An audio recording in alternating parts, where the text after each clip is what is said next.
Good morning, everybody. Hope you had a wonderful Halloween weekend and kind of got all your yard work done, or at least a good start on it. Today's subject is one of my favorite subjects, and you'll see why here in a second. But before we start, the 5Q breakdown last week was when a client makes our point for us, we need to hear it, and then we need to actually get on their side about it, empower them for it. So listen to this 15-second snippet and pick out the point she's making that the advisor misses. So guys, we can learn things from as little as 15 seconds. How many other systems out there can teach you, can take a tiny little piece of a script and show you how to make your professionalism, your ability, your influence skills go up immensely? This is the kind of stuff that you should be paying attention to in those 5Q breakdowns. It's only every other week. So please, please, please be looking at these, listening to these, and practicing these. I thought this was kind of funny. This is out of Kiplinger's Finance. There was a solicitation from them to subscribe to their personal finance, but they were showing you the kind of information you get in there. So tell me what you think when I read this. So it's your questions and answers. Should I include, don't include house value and withdrawal, that's their headline. But the question was, I've read that you should pull out no more than 4% of your assets during the first year of retirement, and then increase that amount by 3% a year to account for inflation. Do those assets include equity in your home? No. You consider only liquid assets when you determine your withdrawal strategy. So if you have $1 million portfolio with $500,000 available equity in your house, the 4% formula would set the first year payout at $40,000, 4% of the formula. And remember, you'll need to live in your house. If you sell your house and move into a smaller one, you can put the profit into your nest egg. So guys, is this a good or bad advice here? Everybody answers, good or bad? One answer. Need more. 2, 3, good. About 10. Come on, guys, everybody answer this. Yeah. It's bad. But is this the advice virtually all your competitors, not only Kiplinger's, who's supposed to know better, but all your competitors? Is this the advice all your competitors? I've got 2 friends who come to me, but they don't listen to me. They come to me for advice because they know I'm in the industry, but then they don't listen to me. Both of them said, because they have they're like most other affluent people where they have a significant portion, about half of their, because, people are house rich, about half of their net portfolio is in their house. And guess what? Both of their advisors said, should they include the house or not? No. One of my friends is actually a statistician for the University of Minnesota. And I gave him the article, the HECM article, and he still, guess what? Well, my advisor says that I shouldn't include it. Guys, you have a tool to make yourself look different than everybody else out there. And here's the great thing. This tool not only helps you, it helps who? Because what did they find out? What did the article, and if you haven't read the article, you need to be a master on that article. It's not that we're promoting this, but it's our USP, right? What did the article in HECM say about the vast majority of advisors? It said use the home equity as a last resort. And what did it say about when advisors use home equity as a last resort? What did it say about using home equity as a last resort? A good thing or a bad thing?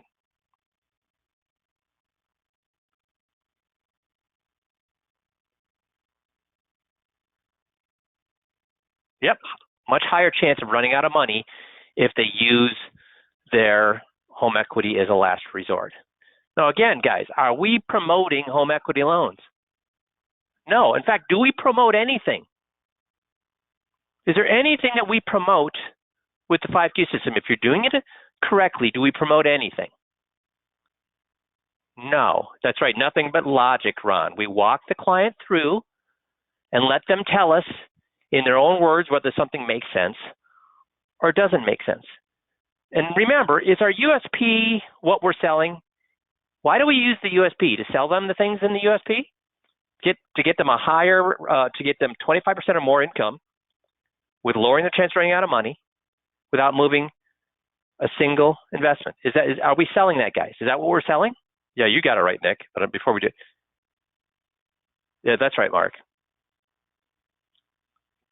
We're not selling those things. The unique selling proposition and the 6 goals or the 5 goals are to do what? Get them to commit to the process.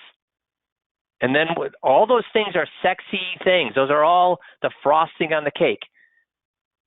What do they find out? You know, I've told this analogy over and over and over again. If I have a wart on my nose, and I hate that wart on my nose because I think everybody that looks at me looks at that wart. All they see is that wart when they talk to me. That wart makes me ugly. It makes me not want to go to parties. I don't even want to go out in public. I need to get that wart removed. I go to the dermatologist and say, remove this wart. That's number 1 on my list. And then the dermatologist says, I can certainly remove that wart, but I'm really more worried about this little mole you have here because that's skin cancer. What happens to my worry about the wart? I mean, I wanted nothing more in the world than to get rid of that wart. What happens to that desire to get rid of that wart? Goes away. So remember, the unique selling proposition is to get them to opt into the process. The 21-point checklist, though, gets them to find out that they have cancer, and that cancer is the fact that they cannot trust their current advisor because we say so or because they say so. Because they say so. Then once they become a client, then we can use all of the different things that are appropriate for them. We could use the HECM. We could use the sale. We could use our tax reduction strategies. We can do those things once they become a client. But remember, that's not why we're doing that. Make sense? So this is a great example of you are the knights in shining armor. You are the person riding in on the white horse. Not even entities like Kiplinger's, where a lot of people pay money for their advice, know what the hell they're doing. Because is the HECM strategy well-versed out there, or are you really only hearing it from us here at 5Q? And remember who endorses it. We got that article out of the Journal of the Society of Actuaries. Are actuaries to be trusted or not to trusted? I mean, of all the professionals out there, holy moly, do actuaries really give a crap whether you buy a mutual fund, a stock, a bond, or put all your money in savings? Or are they just simply math, simply logic? So guys, you've got that USP. Get out there and use it. So this is my favorite subject. About a decade ago, I was having a training, and a guy came up to me, and he goes, Mike, it's kind of funny. I'm a retired FBI agent, and I was a interrogator for them.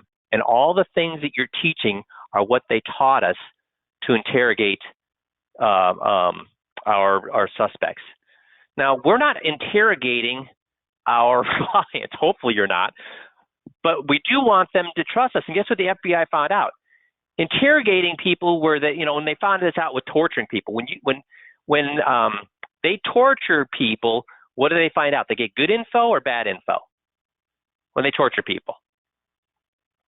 Bad, because those people will say whatever they need to say to make the torture stop.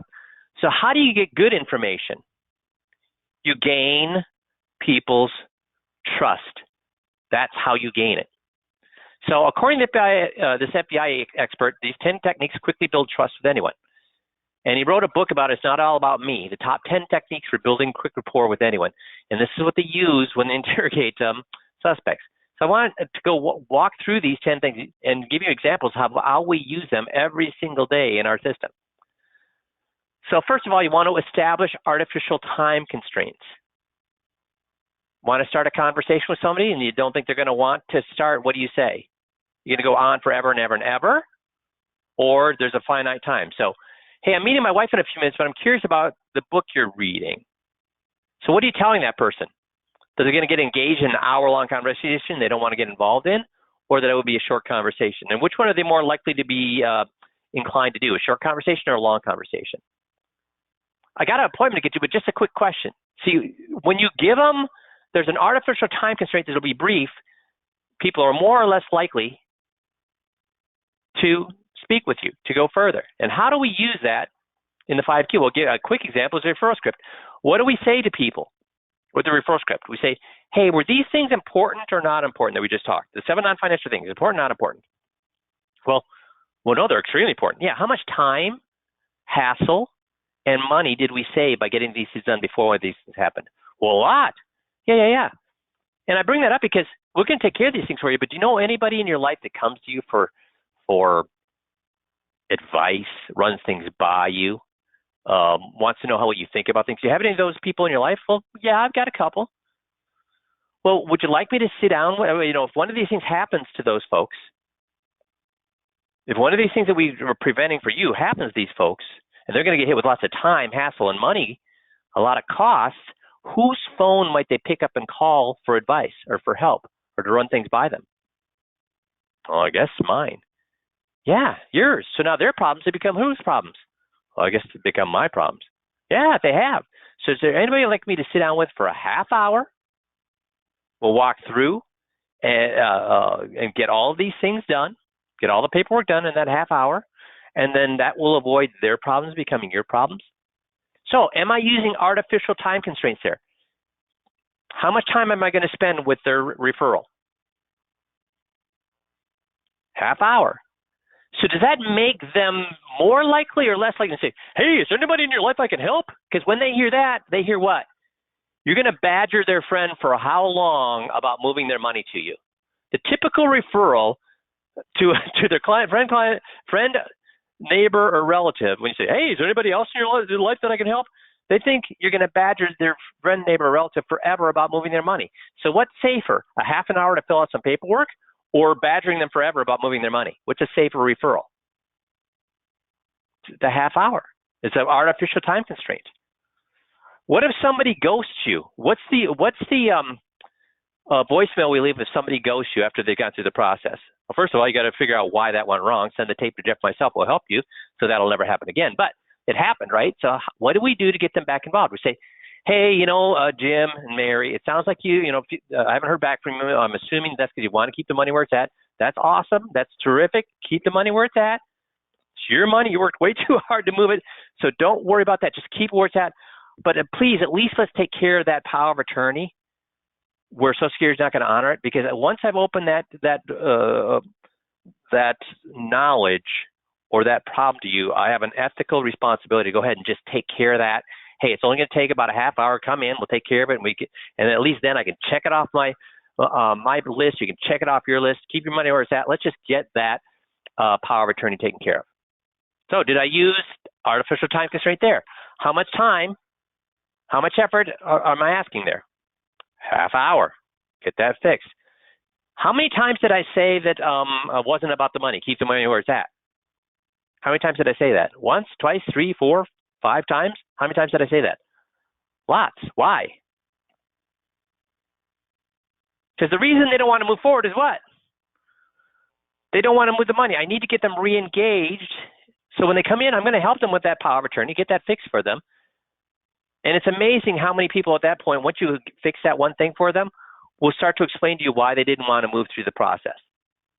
But the way I got them back in, again, was an artificial time constraint. Make sense?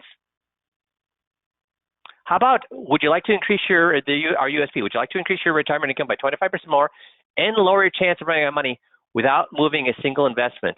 It's not necessarily a time constraint, but does it still meet the time constraint mentality that, oh, I'll do this because there's a lot involved or a little involved? Big involvement or little involvement? Little. And then we also, this is a bumper sticker you could create. It's a bumper sticker you create. This is a sticky you could put on the big window on your SUV. And in there, you'd also say, find out in 3 minutes by visiting blah, blah, blah, or call me at blah, blah, blah. So again, is that using a time constraint? How long is it going to take them to figure out? Yeah, not very long. And I also use it when people are ghosting me and they still didn't get back to me when I use that power of attorney script, or that, hey, come back, let's just fix that one thing, the power of attorney. If they don't still ghost me, what I'm going to do is I'm going to say, hey, folks, I just want to let you know, if I don't hear back from you by Friday, I'm assuming you've moved on, you don't want to talk to me, I'm going to go ahead and shred all your information. And if you ever decide to come back to me, then we'll have to start the whole process all over again because I'm destroying all of your information. Am I using artificial time constraint as well there? Yes. So do you see how we use these techniques over and over and over again? And I could go on and on. I could have the whole call about how we use artificial time constraints. But do you get that? Okay. What's one of the other ones that they do? They use non-verbals effectively. They use non-verbals effectively. So examples of that is one of the things that makes you look very powerful is a Superman pose.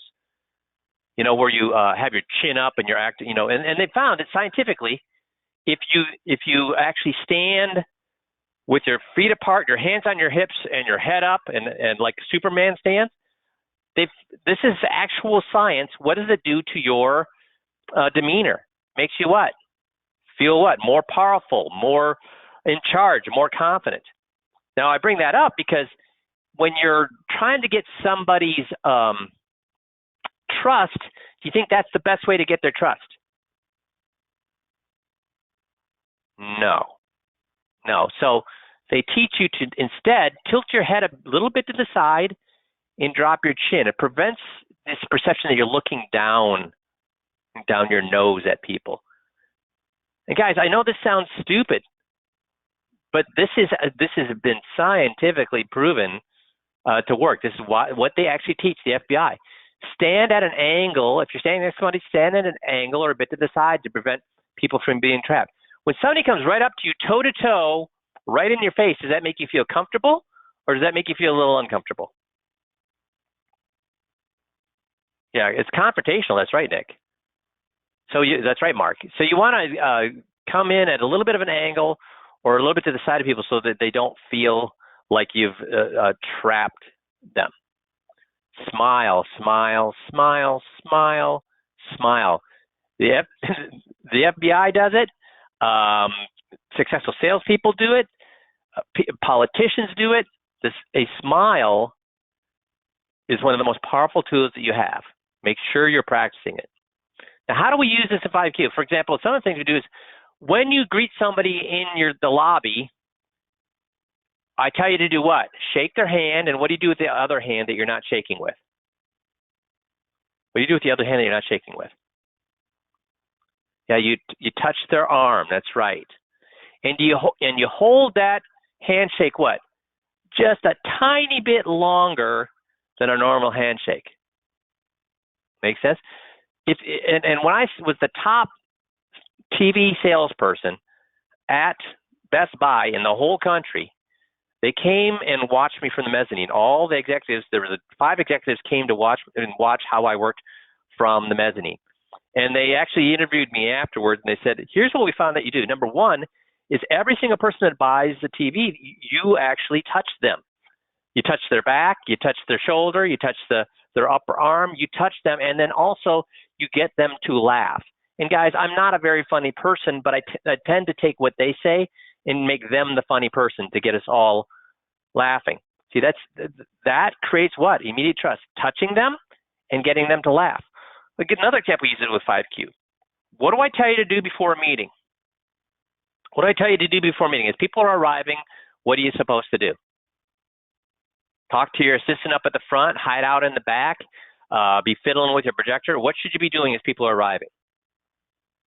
You walk around, and when you walk around, what do I ask you to do if you're physically capable of doing this? Squat down, get below their eye level.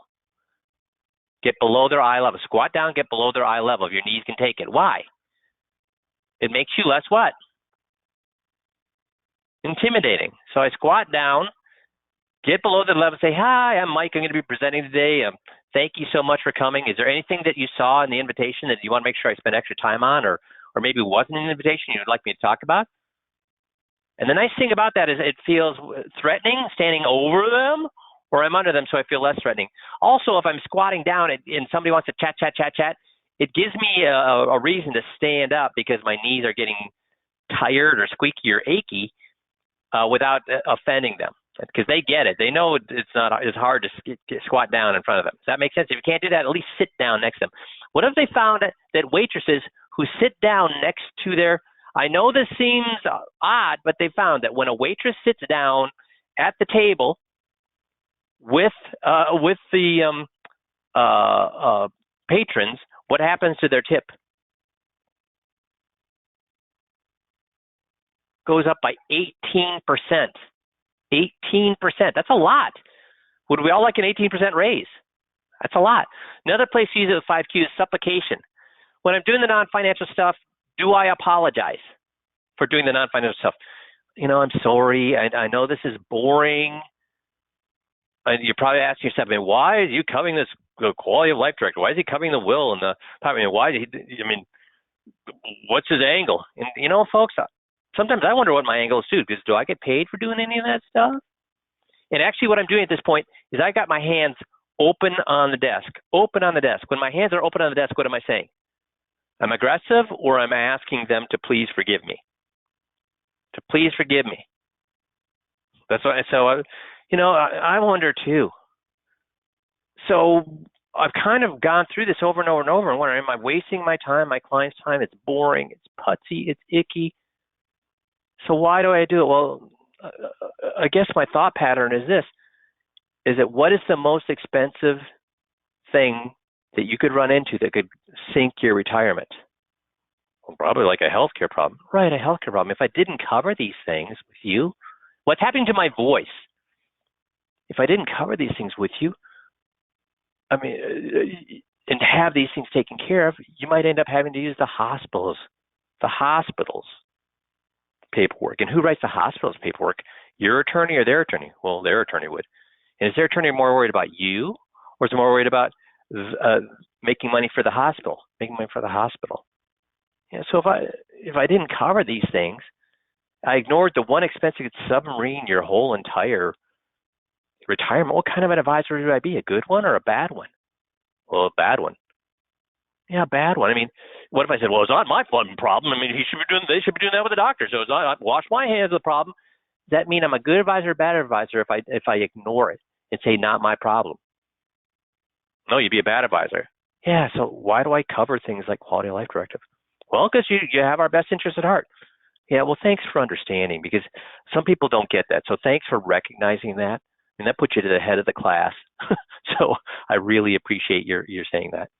So how powerful is that when I'm talking to them?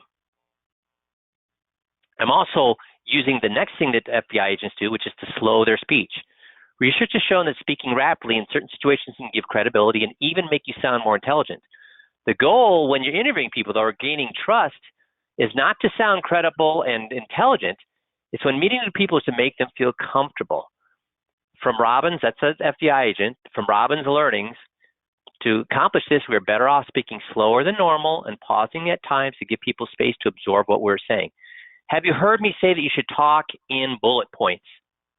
So when I'm giving the USP, do I say, how'd you like to reduce your income by 25% and lower your chances of running out of money, and you don't have to move a single investment? Is that how you present the USP?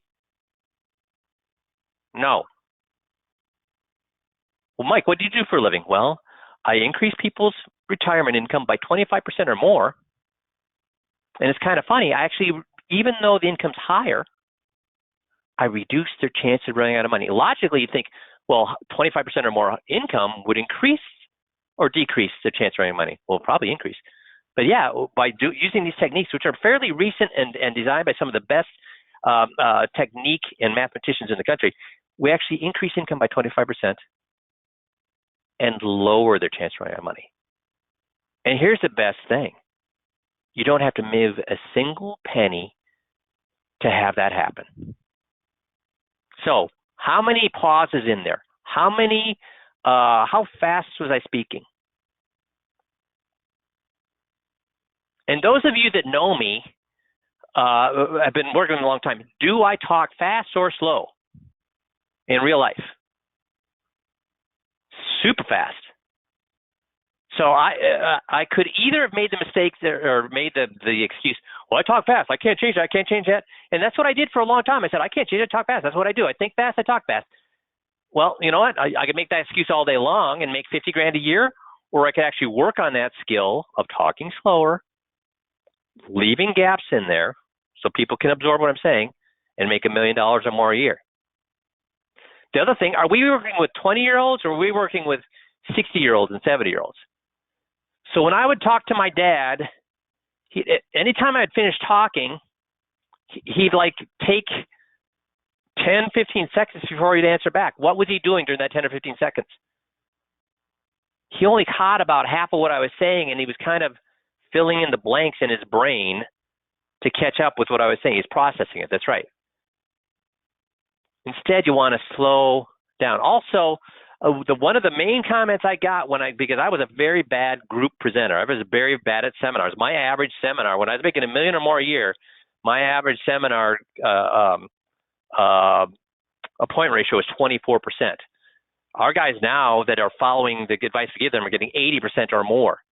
And I was getting only 24%. It's because I was nervous up there. I'm shy when it comes to, I used to be very, very shy when it came to public speaking.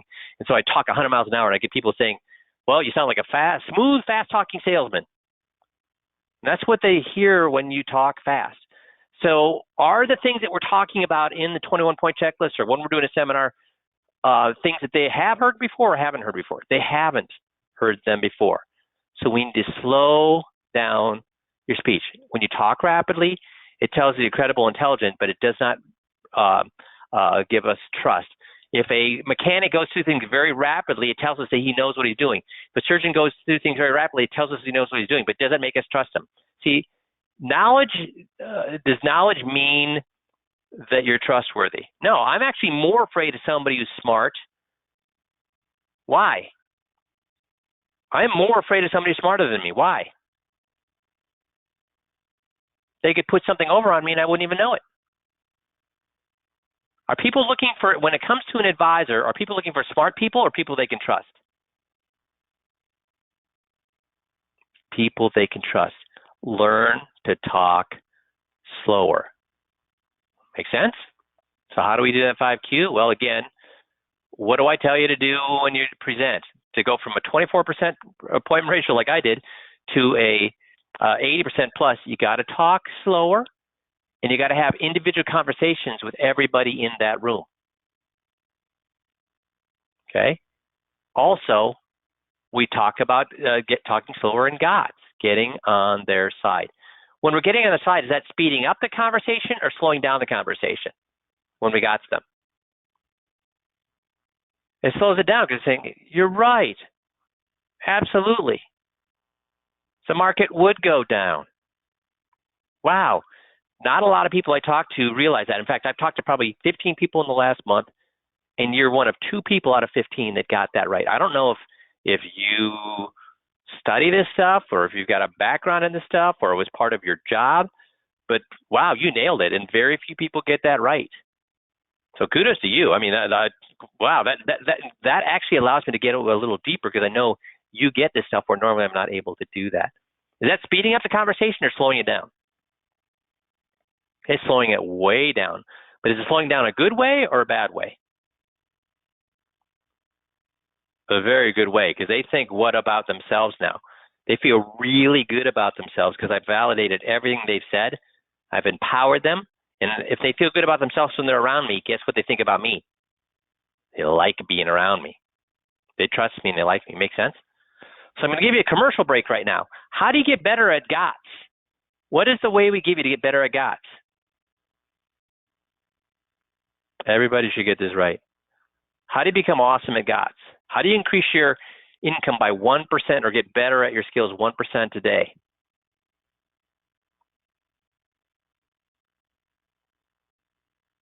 We got 1 person who got it right. Thank you, Mark. 2 people who got it right. Thank you, Nick. Guys, what is the most important thing I ask you to do? What is the most important thing I ask you to do every single day? That's right. The 15-minute drill. When should you do the 15-minute drill? Yeah, that's right. I call it the MIFD, most important 15-minute drill. The first thing, if you did not answer your emails for 15 minutes when you came in the office, how would that affect your business? If you did not go to your voicemail in the first 15 minutes of every day, what would happen to your business? If you didn't talk to your staff for the first 15 minutes every day, what would happen to your business? Nothing. If you do not do the 15-minute drill first thing in the morning, what will happen to your business? It'll plateau. Have we all had days where like nothing gets done? We're on a hamster wheel. At the end of the day, you say nothing got done. That was a worthless day. I got nothing accomplished. Have we all had days like that? Well, if you did your 15-minute drill, will you ever have a day like that again?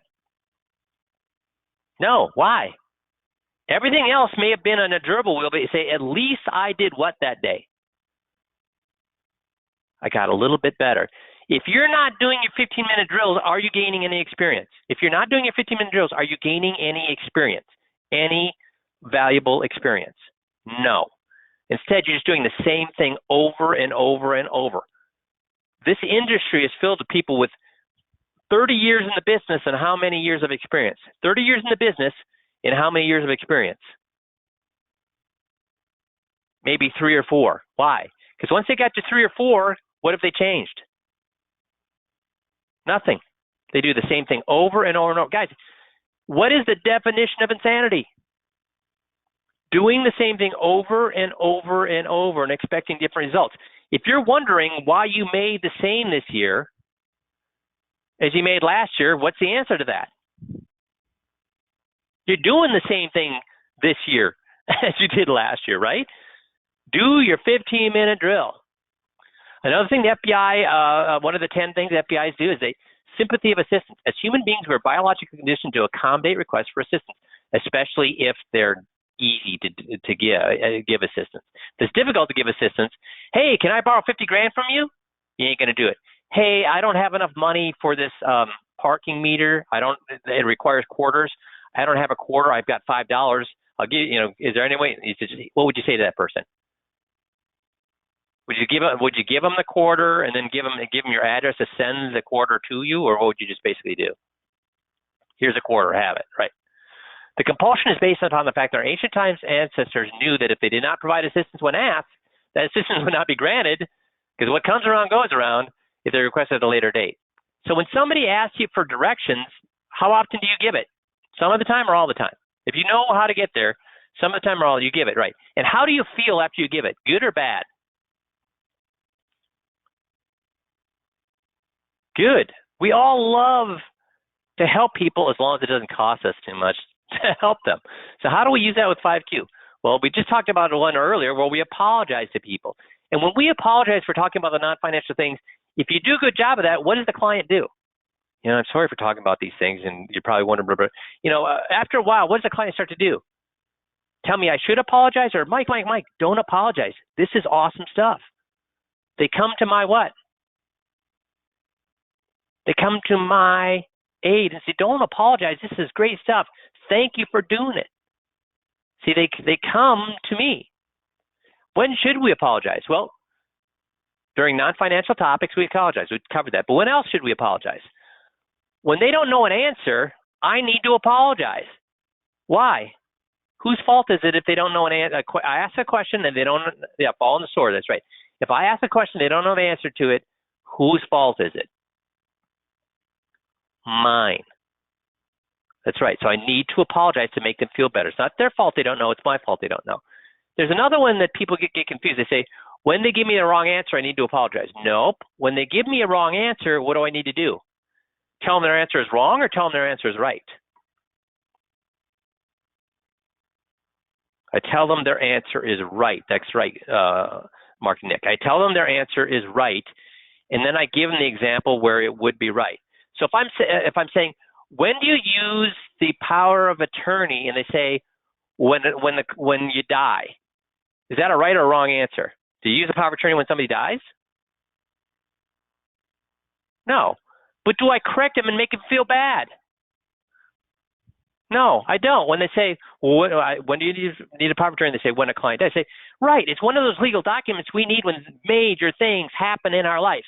So we go to the attorney, we get powers of attorney, we get wills, we get trusts. And the wills and the trusts, they're for when we're what, alive or dead? Or when we're dead. Yeah, the wills or trusts are for when we're dead, and then we got the power of attorney. Well, we already got the will and trust for we're dead. The power of attorney is for when we're dead or when we're alive and we can't function and handle our own affairs.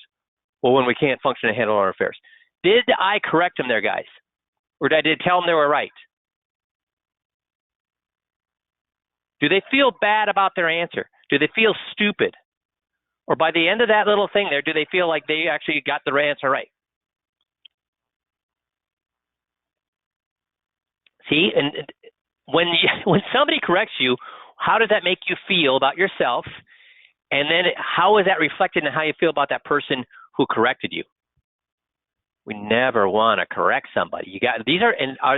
Where would be a good place to practice that skill, guys, that I just did there? Could all of you learn to do what I just did there? Was I some sort of magician or wizard? You could all learn to do that if you did what? No, where's the place you could do that and learn? That's right, the 15-minute drill, John and Bruce. The 15-minute drill would be a great place to practice that. And yes, all your other answers are right. With your child, with your spouse, with everybody, you can practice all day long. But are you going to just wait? If you just wait to practice it for something that happens that day, first of all, you're going to forget to practice it.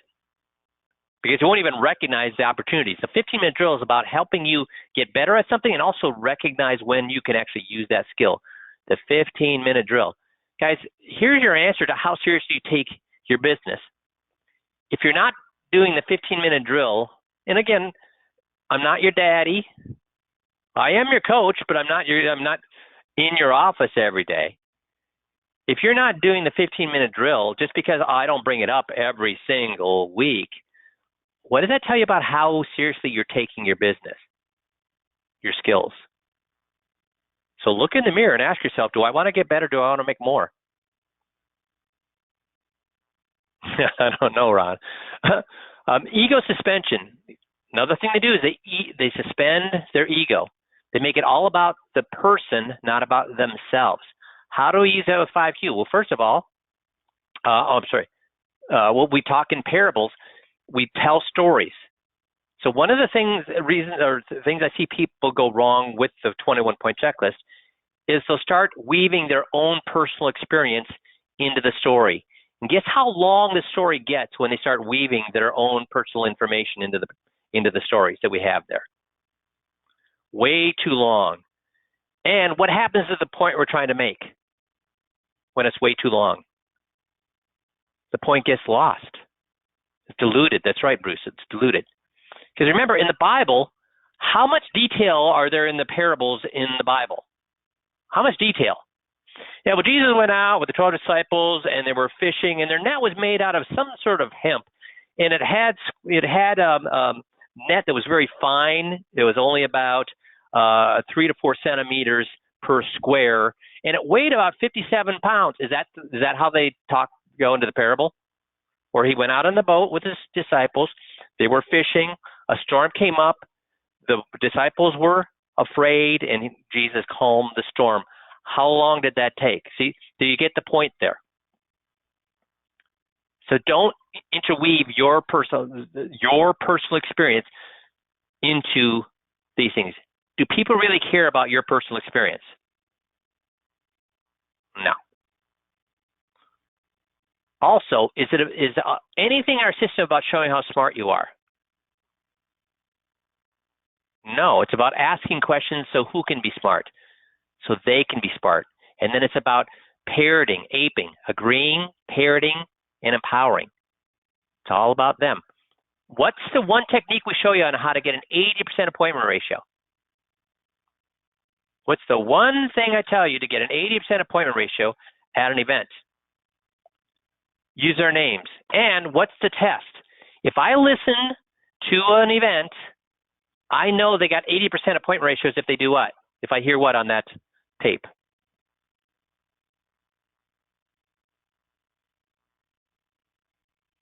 Their names, how often? For 80%, how often should I hear somebody's first name called? How often? Not regularly, not many times. How often should I, if I want an 80% appointment ratio, how often should I hear? Not 5 times.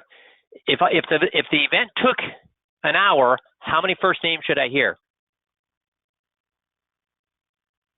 If it took an hour, how many first names should I hear?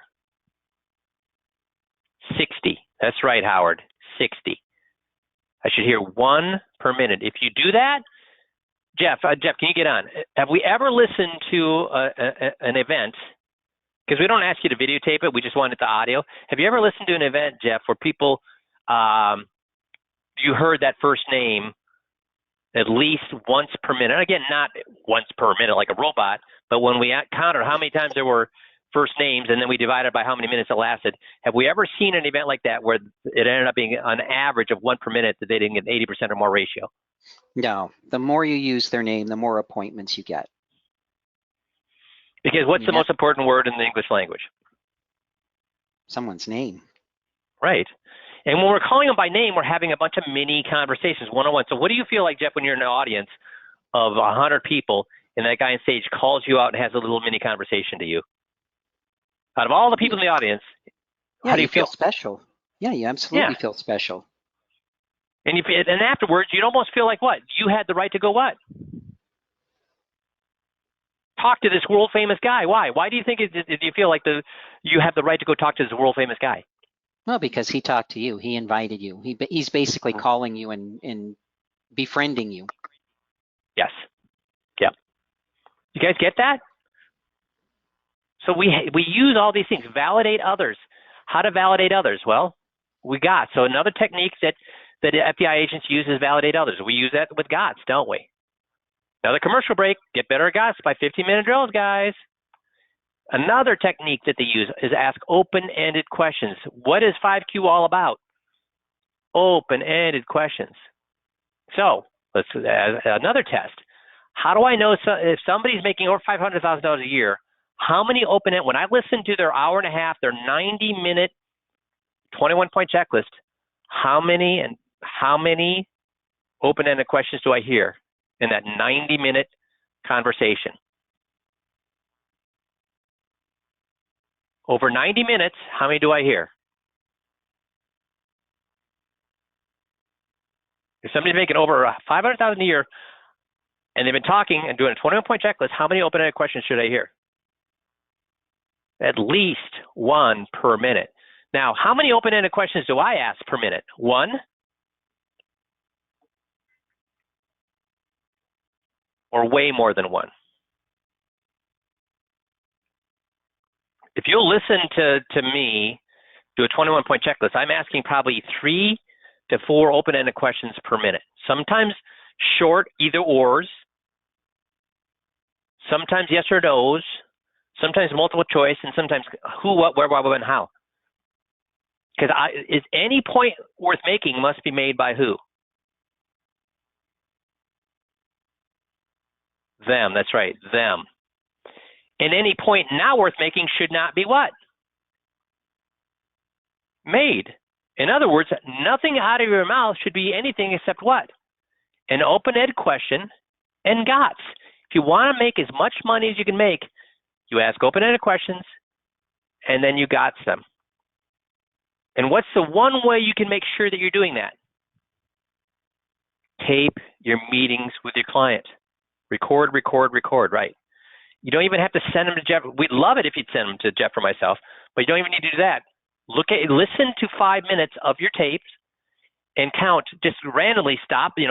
Fast forward to wherever it ends up. You fast forward to say 17 minutes and 30 seconds in. Okay, well then go till 22 minutes and 30 seconds in. That's 5 minutes. Just listen to that 5 minutes randomly and count how many open-ended questions that you have. If you have less than one open-ended question, or if you have less than 1 minute open-ended question per minute, or less than 5 open-ended questions during that 5 minutes, guess what that's telling me about your income level? High or not nearly as high as it could be? Not nearly as high as it could be. Another thing the FBI uses the quid pro quo, a favor or advantage granted in return for something else. Witness protection was quid pro quo for the names of mobsters gave the police. So Robin, again, this is the FBI agent, doesn't use this technique all the time. In fact, other techniques are working. He doesn't use it at all. There are 2 instances, however, where quid pro quo can come in handy. When someone is either very introverted and guarded or both, or when someone becomes very aware of how much you've been speaking and or how much they have been speaking and suddenly feel awkward. So how do we use that with 5Q? One of the things is if we're going to ask uncomfortable questions, we have to normalize the situation, add context to it, and then share the resources of wisdom. So if somebody is asking uncomfortable questions, we need to make them feel good about it. I think we talked about this a month ago where somebody says, I want to give one child, this is where they're asking you a question. And they feel uncomfortable asking you questions because they feel stupid. They say, is it weird if I want to give one child more than another child? What do you say? Normally I say, well, you know what? That comes up way more often than you would think. I deal with that question quite often. It's a normal question because, children will provide different levels of support to parents. Children also have different levels of support for themselves because of their jobs, etc., or their life situation. So that's a great question. Then we add context to it. For example, if somebody has a special needs child, blah, blah, blah, we can add context to it, and then we share. Now, a great place to see examples where people do that, you can start sharing the wisdom resource. That's if they ask you an uncomfortable question. Remember, we went through that here about a week ago. Also, we give them a gift, so that's where we don't use quid pro quo very often, but that's where we would use it. Now, gift giving, that's another thing that you can give to people. Now, what gift giving when you're doing an FBI interview would be getting you some coffee, if you smoke some cigarettes or lunch or a sandwich or something, that's gift giving. What gift do we give people? What's the number one most powerful tool that we give people in the 5Q system? I've told you, what's the number one tool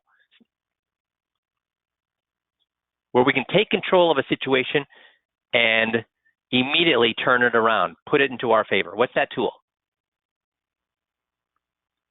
It's giving honest and sincere appreciation. It's what? Empowering, empowering, empowering, empowering. How good should you be at empowering? This is the most important tool you can have. This should be something, this is your nuclear bomb of tools. This will take even the worst situation and turn it into your favor. You must be awesome and empowering. Manage expectations. So that's another tool that they use. The individuals in life that are able to either mask their agenda or shift the agenda to something altruistic will have the great success building rapport. We have to manage our expectations. We do that with 5Q all the time. Think about this. At the first meeting, what do we tell them? It's about getting you to move all your money. At the beginning of the second meeting, at the beginning of the 21-point checklist, do we tell them, well, our agenda today is make you hate your advisor. Our agenda today is to get you to move all the money. Is that what the agenda is? What do we tell them the agenda is at that first meeting? Well, I'm going to get back into this one here in a second. Oh, well, I guess I did it out of order here. So one of the things I tell you not to do is when you say yes, but do you have an agenda? I'll talk about that. I apologize for that. I'll talk about the 20-point checklist in here in a second. When somebody says something and you say yes, but you have an agenda. What's your agenda? Yes, but means you're wrong. I'm about to correct you. That's an agenda. So what do we use instead of yes, but? What do we tell you to do? Instead of but, you use what word? Yes, that's right. Yes, and. Yes, and. Now, the 20-point intro is not about getting them to move money. It's not about getting them to hate their advisor. It's about saying, hey, we're here to tell you what you've done well. And the great thing is you've already done all the heavy lifting. You've already saved the money. You've already reduced your debt. You already have great expectations of how much income you can have. You've done all the heavy lifting. Are we setting an agenda with the heavy lifting? When we say you've done all the heavy lifting, we're saying what? It's going to be difficult to make any changes, or the changes we're going to ask are easy and simple? Easy and simple. And we're here today to talk about what you like and what you don't like. I'm not here to tell you what you should like or don't like. You're to tell me. So we're not here to fix anything today. We're here to discover what it is about your situation that you like and what it is that you don't like. So we're not we have no solutions today. Am I setting an agenda there? Is the agenda about getting them to hate their guy? Is it about getting them to move their money? Or is the agenda just to say, listen, we're here to find out more about you, about what you like and don't like? What's more palatable? I'm here to show all the things you've done wrong. I'm here to show you how stupid you are. I'm here to get you to hate your advisor. I'm here to get you to move all your money. Or we're just here. I have no fixes today. I never presume to assume what you want to do. So we're here today to help you understand better what you have. And then once you understand better what you have, you can tell me what you like and what you don't like. We're not going to spend any time on what you like because you've already got that taken care of. once you tell me what you don't like, that's where we'll kind of dive in and look at solutions. So is that a better agenda in their mindset? Also, does it let them know that you're not going to be pushing product today because you said what? I have no solutions today. Does that make sense? So what happens to the resistance when you approach it that way? Goes up or goes down? Calms down, that's right. So tying it all together. Trust is the key ingredient that ties all great relationships together. It's the glue. The beauty of Robin's teaching is he provides very simple yet actionable advice and reminds that we can use it all in everyday conversations. The 5Q system, open-ended questions, the motivational interviewing, gotzing, empowering. This is stuff you don't just do with your client. You can use it with your spouse, with your kids, with the maitre d' to get that reservation that they lost, with your dry cleaner. You can use it everywhere. Focus on helping people to feel more comfortable. See, some people feel like, Jeff, have you heard people say, well, I'm a little uncomfortable with the 5Q system because you're manipulating people. Have you ever heard that in 20 years? I've heard that. Yep, I've heard that. And what do we tell people? Well, then you're doing it wrong because we're not Right. we're not manipulating people. We're just asking them questions and letting them come to their own conclusions, tell us what they're thinking. And we don't tell them they're wrong. Is that manipulating people, or is that being a gentleman or a lady? No, that's just being a gentleman and being a lady, just being polite. We've all probably, or you may or may not have heard the story. The Queen of England asked some of the people, nouveau riche from Kentucky in the New World, to come over to London or whatever, and had dinner with them. So they were having game hens, which is the English form of chicken. And of course, the Kentucky people did what? They grabbed their knife and fork, or they grabbed the game hen with their fingers. Their fingers. And everybody at the table was aghast. How could they possibly be so rude in front of the queen to pick up the game hen with their fingers? What did the queen do? What did the queen do? Same thing. Picked up the game hen with her fingers. Why? Was that being manipulative? Or was that making the people feel comfortable? Guys, everything we teach you, the open-ended questions, empowering, getting on their side, is empowering about flattering somebody, or is it being honest and sincere appreciation? Do we say, oh, you're smart, you're smart, you're smart? That's flattery. No, we find out one thing they're smart at. You know, that answer you gave me was awesome, because I've asked 15 people that question, and only two got that right. So I don't know if you've got training, I don't know if you've got experience, or you just got intuition, but it is absolute. See, did I say they're super smart, or did I say they're super smart about that one thing? Sincere and honest appreciation is not saying somebody's wonderful. It's saying that one thing they did was super. See, we don't manipulate people. We make people feel better. Make people feel better. Focus on helping people feel more comfortable by letting them know that you won't be taking up much of their time, speaking slowly, using friendly body language. Hold back the urge to share your story. Don't talk about you. Let it be about them. Ask open-ended questions to better learn about the experience and opinions. Lastly, listen to people and give them 100% of your presence. Guys, is this in a nutshell what we teach you with 5Q? And how much time, effort, and money do you think the FBI has spent on research to make their interviews as effective as possible? So if it's good enough for them, how much can it help you? But is it doing you any good if you don't use it? And what's the number one way you can learn to use it better, guys? I want everybody to answer this. There should be a number that shows up on the screen. 15 minutes, that's right. 15, 15, 15. If you're not doing the 15 minutes, if you're making excuses why you can't, what does it say about your desire to get better? It's saying you're fine with what you're making. And that's cool. I'm not here telling you should make more. But there's no complaints. It's like somebody when somebody's bitching and complaining about the political environment and they don't vote, what do you tell them? Shut up. You have no right to complain. If you're bitching and complaining about your income and you're not doing the 15-minute drill, guess what I'm going to tell you? Quit complaining. Make sense? Awesome. Well, I appreciate all you guys. Have a great rest of the week, and we'll talk to you all next Monday. Thanks, everybody.